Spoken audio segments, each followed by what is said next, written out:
everyone. My name is Nana.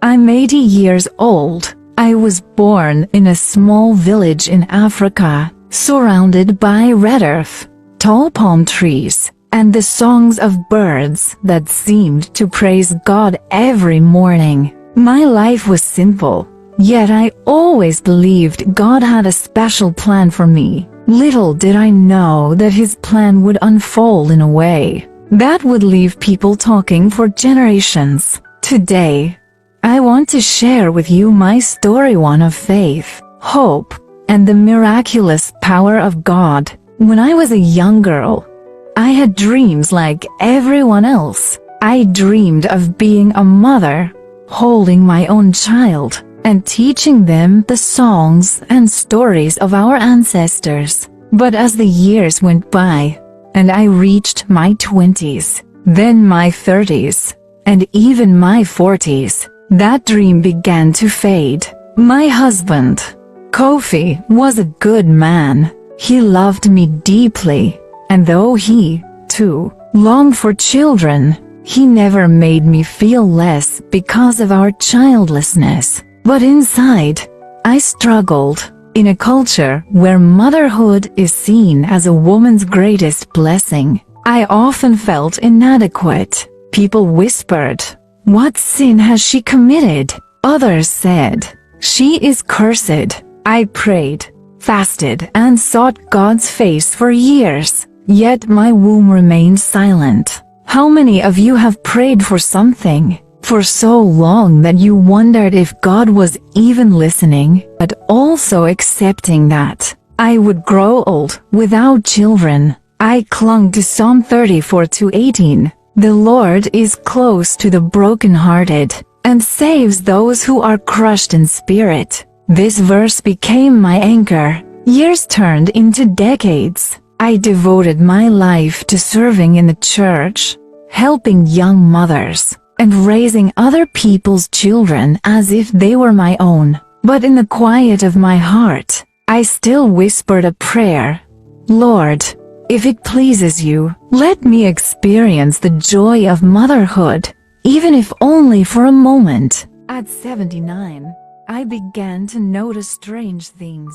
My body felt different. At first, I thought it was old age playing tricks on me. But one morning, I woke up feeling an overwhelming sense of peace and purpose. It was as if God was saying, "Nana, I'm not finished with you yet." I went to the village clinic, where the young doctor looked at me with disbelief. "Mama Nana," he said, "it's impossible, but you're pregnant." Pregnant? At 79? I laughed, just like Sarah in Genesis 18:12. When she overheard the angel telling Abraham that she would have a child, I laughed because it seemed too absurd, too late, too impossible. But isn't that just like God? He specializes in the impossible. The months that followed were filled with both joy and fear. My story spread across the village, then the entire region. Some praised God for His miracle, while others doubted and mocked. "It's not possible," they said. "She must be lying." But I remembered Isaiah 55:8-9. "For my thoughts are not your thoughts, neither are your ways my ways, declares the Lord." On the 25th of December, at exactly 3 a.m., I gave birth to a healthy baby boy. It was the most profound moment of my life. Holding him in my arms, I wept tears of gratitude and awe. I named him Emmanuel, meaning God with us, because his very existence was a testament to God's presence and power. Raising a child at 80 is no easy task, but every morning, as I watch Emmanuel laugh and play, I'm reminded of God's goodness. He is my strength. When people ask me, "Nana, how do you do it?" I tell them, "It's not me, it's God.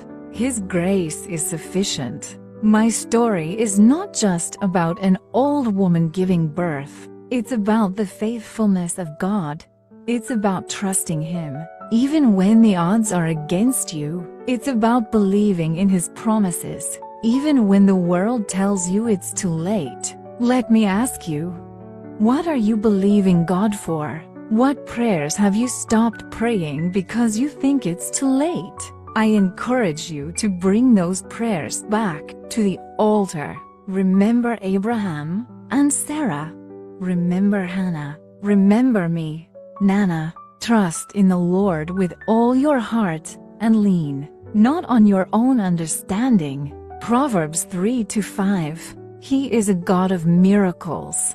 And if He did it for me, He can do it for you. Thank you for listening to my story. May it inspire you to hold on to your faith, no matter what. God bless you.